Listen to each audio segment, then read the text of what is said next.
Okay. So sir ఈ operation తర్వాత అంటే పోస్ట్ ఆపరేషన్ మళ్ళా బరువు పెరగకుండా చూసుకోవడం ఇట్లాంటివన్నీ ఎంత అవసరం సార్ ఇవన్నీ? అంటే mild to moderate weight still okay అండి. ఓకే. ఇంప్లాంట్స్ తీసుకోగలుగుతది. ఓకే. ఒబేసిటీ ఉన్నప్పుడు మాత్రమే we try to explain to the patient. Okay. అంటే 25 ఇయర్స్ వచ్చేది ఇప్పుడు 18 ఇయర్స్ లేకపోతే 16 ఇయర్స్‌కి పడిపోతది. అచ్చా! సో మీరు వెయిట్ తగ్గితే దాని లైఫ్ లాంగెవిటీ ఎక్కువ ఉంటది. ఓకే. సో ఇవన్నీ చెప్తాం పేషెంట్‌కి.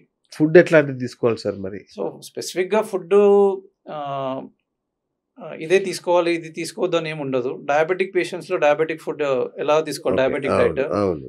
హైపర్ టెన్షన్‌కి, కార్డియాక్‌కి సంబంధం లేదు కాబట్టి స్పెసిఫిక్‌గా డైట్ అంటూ ఏమి ఉండదు. ఓకే. వెయిట్ మేనేజ్‌మెంట్ చేసుకుంటే వెల్ అండ్ గుడ్. అదే బెటర్ ఇంకా. బెస్ట్. ఓకే. సార్ తర్వాత అసలైన భయం ఏంటి? ఇన్ఫెక్షన్‌లు.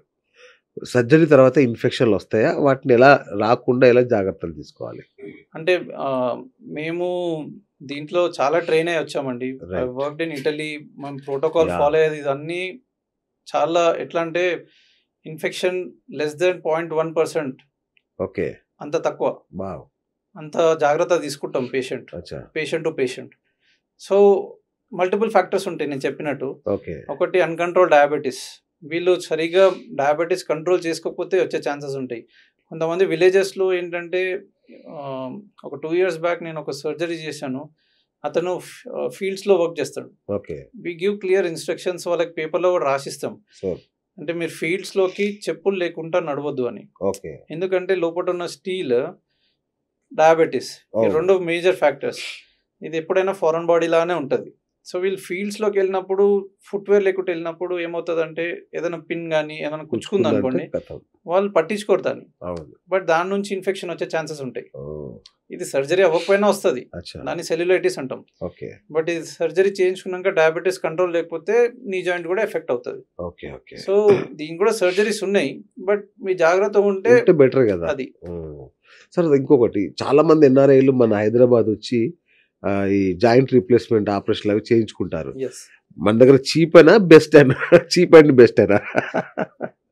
యాహ్! 2 ఉన్నాయండి. ఓకే. చీప్ అని కాదు గానీ compare to there other countries మనం తక్కువ ప్రైస్‌కే చేస్తాం. ఓకే. అండ్ ఇక్కడ ఇండియాలో we are better surgeons actually. Okay. And మన టెక్నిక్స్ గాని ఇవన్నీ వెస్టర్న్ కంట్రీస్ వాళ్ళు ఇక్కడ వచ్చి నేర్చుకొని పోయే వాళ్ళు కూడా ఉన్నారు. సీరియస్‌గా? యెస్. ఓహ్! అంటే సర్జన్స్ హ్యాండ్స్‌లో ఉంటది బేసిక్‌గా అది. కరెక్ట్. అవును. So yeah! మేము రెగ్యులర్‌గా ఆపరేట్ చేస్తుంటాం. యశోదాకి వస్తుంటారు ఓకే. సికింద్రాబాద్ హాస్పిటల్‌కి. So we do regularly. Okay. ఇంకొకటి సార్ ఈ మోకాళ్ళు ఆరోగ్యంగా ఉండాలి అంటే విటమిన్ టాబ్లెట్లు, కాల్షియం టాబ్లెట్లు అవి రెగ్యులర్‌గా వాడాలా?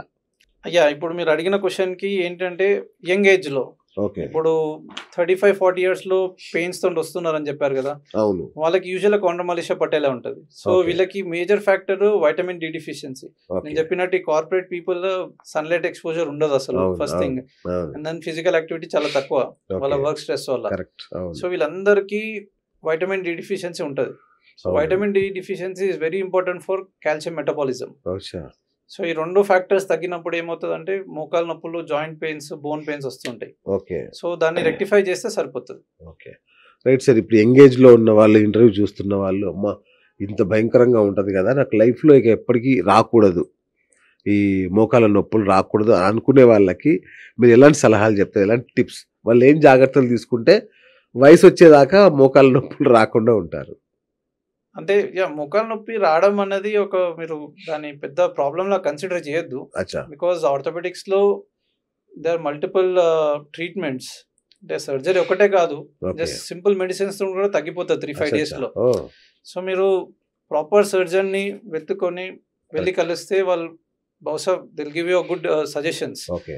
సో మోకాలు నొప్పి రాకుండా మీరు చేయాల్సింది ఏంటంటే first and most thing is physical activity అండి. ఓకే. నేను ఎంత బిజీ ఉన్నా కూడా డైలీ 1 అవర్ ఫిజికల్ యాక్టివిటీ చేస్తాను. ఓకే. సో చాలా మంది ఈ కార్పొరేట్ సిస్టమ్ వాళ్ళు వచ్చిన వాళ్ళు మాకు అసలు టైం దొరకట్లేదు సార్ అవును. అంటారు. That is just to escape. Time అంటూ నీ చేతిలోనే ఉంటది. సో అంటే నేనేమంటానంటే సార్ కంపెనీ మందైతే మన చేతిలో ఉంటది సార్. అలా మన కాదు. ఎంప్లాయీ అయితే మన మీకు చేతిలో ఉండదు. మీకు 1 అవర్ మీ హెల్త్ గురించి ఆఫ్ చూసుకోవడానికి కోర్స్. టైం దొరకట్లేదంటే that is not 1 acceptable. Hour is okay. Operation కోసం నేనేది.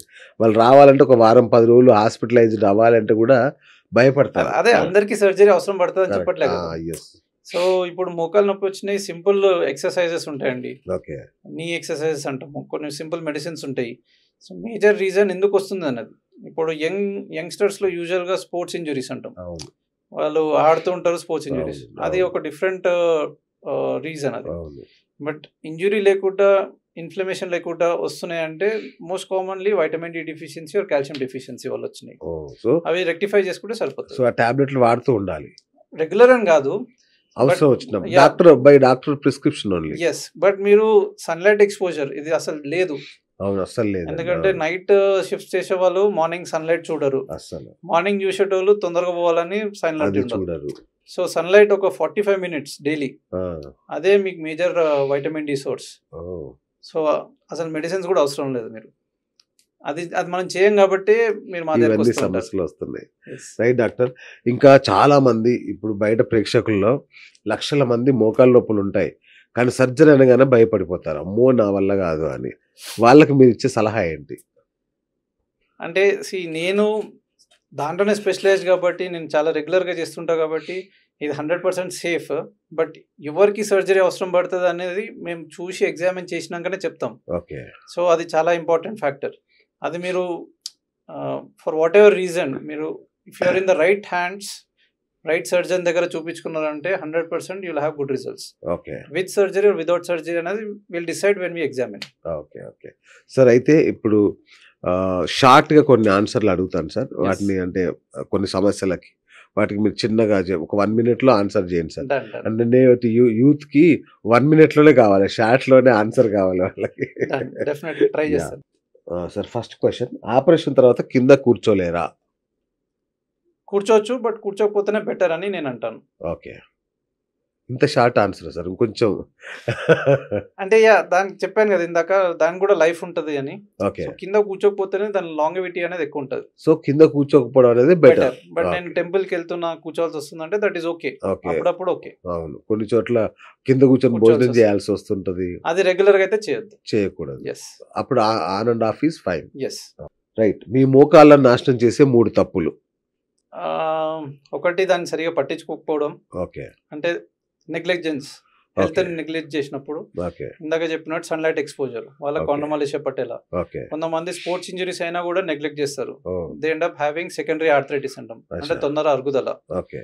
సో ఈ 2 మేజర్ థింగ్స్. తర్వాత ఇన్ఫ్లమేటరీ ఆర్థరైటిస్, అది మీకు రాగానే మీరు వచ్చి సార్ కరెక్ట్ డాక్టర్ చూపించుకుంటే మ్యాక్సిమం సెట్ అయిపోతుంది. రైట్. లక్షలు ఖర్చు పెట్టి రోబోటిక్ సర్జరీ చేసుకోవడం అవసరమా? నాన్ రోబోటిక్ కూడా చేసుకోవచ్చు కదా? అదే అండి, ఇందాక చెప్పినట్టు రోబోటిక్కి చాలా అడ్వాంటేజెస్ ఉన్నాయి. అంటే బహుశా నేను కూడా స్టార్టింగ్లో నమ్మలేదు, but once I started doing fast track knees అని స్టార్ట్ చేసాం మేము. సో 2 weeks లోపల పేషెంట్ మొబిలిటీ అనేది ఉంటుంది. So there are 100% success rate in robotic knee replacements, and చాలా ఫాస్ట్గా రికవర్ అవుతారు. ఓకే. సో సర్జరీ చేసేది రోబోనా డాక్టరా? 100% సర్జనే, ఓకే, డాక్టరే.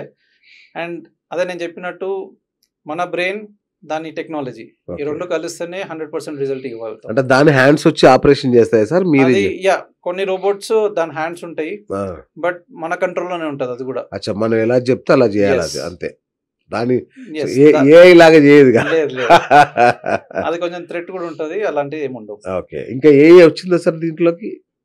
మేబీ డౌన్ ద లైన్ వచ్చే ఛాన్సెస్ ఉన్నాయి, ఛాన్సెస్ ఆర్ దేర్. బట్ ఎప్పుడైనా కూడా సర్జన్ ఇస్ మస్ట్. ఓకే.